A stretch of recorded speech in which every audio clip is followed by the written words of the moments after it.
Hi, my name's Tom. And I'm Jamie. And we're here to talk to you about voting behaviours. The behaviour of the voters. Now, in order to explain voting behaviour to you, we're going to use a series of models, of which there are 5. The first of which is the social structures model, which would suggest it's possible to group people based on factors such as class, region, age, and gender. Thomas has more.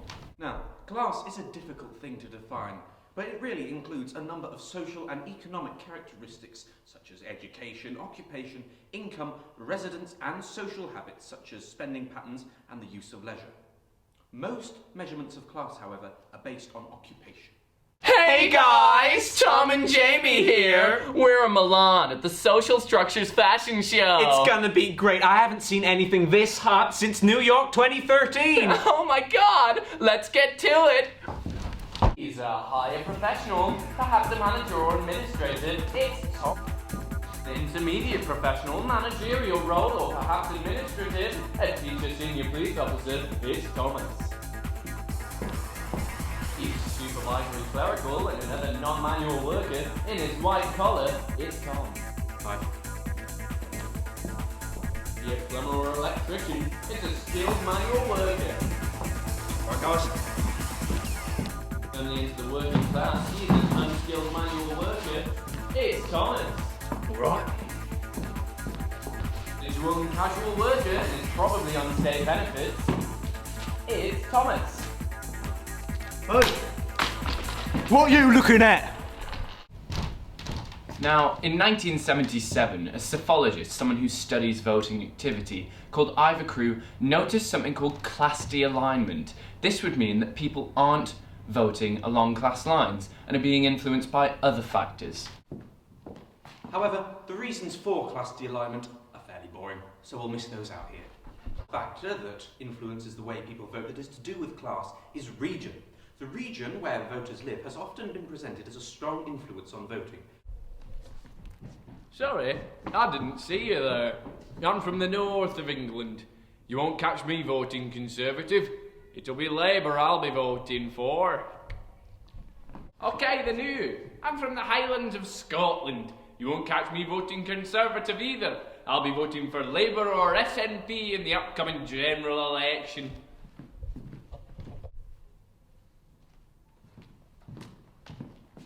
I'm from Bangor, North Wales. You won't catch me voting Conservative. Us lads on the sheep farm, we all vote Labour. Apart from old Johnny, he votes Plaid Cymru. We don't talk to him anymore. Oh, hello there. I am a gentleman of the Shires, of the South, the educated South, and I personally like to vote Conservative. Tom, all of these regional factors are trite. This is just symbolic of the existing class differences within regions. For example, the northeast is more industry heavy than the southeast. That's what affects how people vote, not their regions. How rude. Age can also be considered a factor which can influence the way that people vote. For example, younger people tend to vote Labour, whereas the older vote for Conservatives. Pulser saying famously, Socialism is something that you grow out of. Who would I vote for? Well, given I'm only 18, I'd have to say Labour. What, given their policies and socialism? Ha! Socialism! You'll soon grow out of that, my boy. Conservative is the way to go. This is Gary. Gary is a man, the manliest man in the entirety of Manchester. Who are you intending to vote for, Gary? Labour. That's right, Gary. That's right. Hi, I'm Victoria. I'm a woman. If you'd have asked me 20 years ago who I'd have voted for, I would probably have said Conservative, what with their favouring of family values. But now, with Labour and their women-friendly policies, and of course that big pink bus, which I love, well, I'd have to vote for them. Whilst Gary may be considered a steadfast supporter of the Labour Party, support from females for the Labour Party is steadily rising, and even eclipsed the number of males who voted for the Labour Party in 2010. Whilst 31% of the total female electorate voted for Labour, only 28% of the full male electorate did so. The Conservatives were strongest amongst men and women, but comparatively better against men, with 38% of the overall vote, compared to only 36% of the female vote. The Lib Dems were obliterated on the male standings with only 22%, whilst their female standings were at a relatively higher place at 26%, perhaps because of their better childcare policies.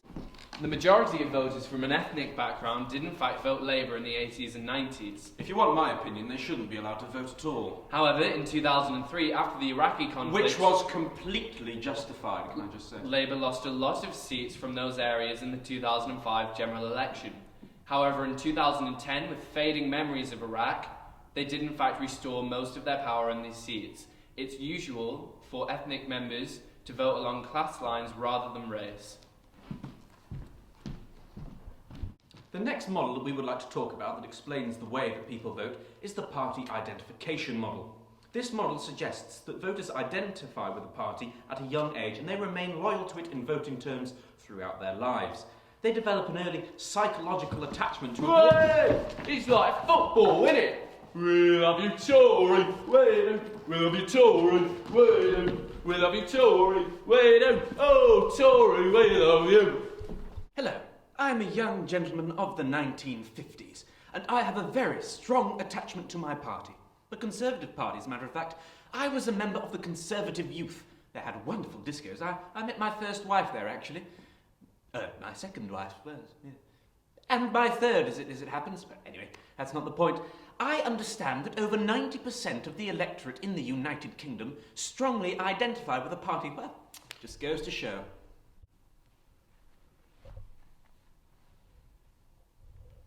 Broken promises. That's all it is. Disengagement. Why am I going to vote for a party? I don't have any loyal parties, not like the COP. Because they all break the promises again and again and again. That's why only 8% of people strongly identify with a party. The Conservatives, they had 3 million members in 1950. They've only got 150,000 now. Pointless. I don't even see why we vote. The rational choice model can be quite difficult to explain, so I'll let my friend Tom give you a quick example. Let me talk you through the Damsian economic model of politics. The Conservatives produced this suitcase, and Labour produced this one. Now, the customer is looking for the best deal that they can get. So, it's up to the customer to choose, and they pay with their votes for whichever set of policies they prefer. Look, here comes a customer. You see and watch how the economic model works. Oh, hello. I was wondering if you might be able to provide me with a suitcase today. Of course I can, sir. We've got two excellent models here, the Conservative one and the Labour one. Well, which is better? Well, sir, I would say the Labour one is very good on the NHS, but a little shaky on the economy, a fault which is picked up by the Conservative model. Well, I love me an economy. Conservative for me, please. As long as you vote for the Conservatives, sir, this suitcase is yours.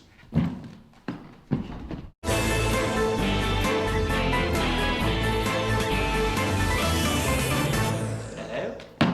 You join me in Newcastle upon Tyne. I'm David Dimbleby. Welcome to Question, Thomas. Thomas, I understand you are a voter on issues. I would consider myself an issue voter, yes. You see, I care about the economic recovery, I care about the NHS, and I care about immigration. So what I do is I look at all the parties and I see which has the best policies on the issues that I care about. And how important is leadership to your thesis? Leadership to me is incredibly important. I don't want some idiot leading and running the country. I don't think that's what politics is about. Politics is about strong leadership, setting an example for the rest of the nation. We do, in fact, have a question up in the audience. Yes, you man in the blue shirt. Yes, I have a question.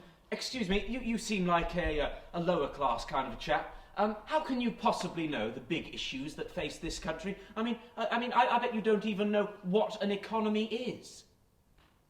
Sir, we do have time for a couple more points. Yes, you over there on the right-hand side in the blue shirt. Sorry, I don't really understand this thing about issues. You see, parties often win elections when they don't have popular issues at all.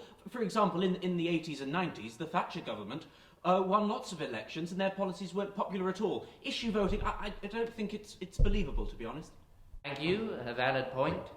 Now, that's all we have time for, but of course the debate will carry on 5 Live and question time extra time. But until next week, from me, David Dimbleby, good night. The dominant theory model would suggest that people in high places and big businesses directly influence the way proletariats vote. For example, when the Sun newspaper changed its allegiance from Labour to Tory, 13.5% of its readership changed allegiance as well. Me and Thomas made a short clip earlier which should hopefully explain it to you further. You! Yes, you! I am rich and powerful. Who are you intending to vote for? Well, I was actually thinking about voting for the Liberal Democrats because they have a good set of policies and their leader has a nice smile. Vote Conservative. Well, I actually, I'd rather, Who are you going to vote for? The Conservatives. Good. You! Yes, you! I am rich and powerful. Who are you intending to vote for? I'm going to vote for the Liberal Democrats. I told you to vote Conservative. I know my own mind, and I'm going to vote for the Liberal Democrats. Bah! The fifth and final model of voting is that of the voting context model, which argues that opinions are shaped heavily by what's happening with the current government. For example, in 2010, just after the financial crisis, people were worried that Gordon Brown was not the man to take us out of it. Thus, David Cameron became the Prime Minister. Another example of this is in 1997, when Tony Blair was standing to be Prime Minister. The country was frankly tired of 18 years of Conservative government, so the Labour Party won. That is how the context of the situation and the country can shape how people vote. Well, we hope you've enjoyed this whirlwind experience you've accompanied us on. And we hope that watching this video has increased your interest in voting systems and the way that elections work. We hope that you will form your own opinion as to which of the voting models best suits our system, because it's entirely subjective. The choice is yours, unless it's dominant theory, in which case it's conservative. Oh, you are a joker. Thanks, Tom. Well, from me, Jamie. And from me, Tom. It's good night. Good night.